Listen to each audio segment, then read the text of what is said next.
So the strength and conditioning philosophy for Wisconsin wrestling is really to develop strength and capacity in multiple planes. Wrestling means such a unique sport in that literally you use everything in a lot of different ways. If there's a position you can think of, our guys are most likely going to get put in it. So we need to get strong in all these different positions. The progression throughout the year is really build up strength on those basic lifts, like what you think of when you think of strength, squatting, deadlifting, those things.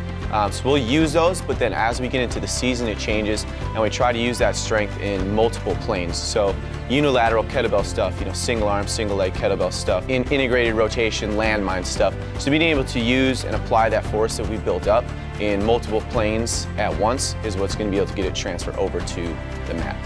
So going up a weight class always makes my job a little bit easier, because putting on weight just makes it easier to add strength.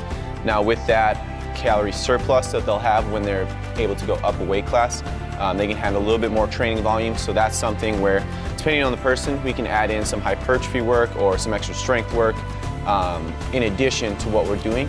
And that'll be based on the person, so we can individualize it based on what their needs are for going up that weight class. The goals with incoming freshmen aren't really different than our upperclassmen.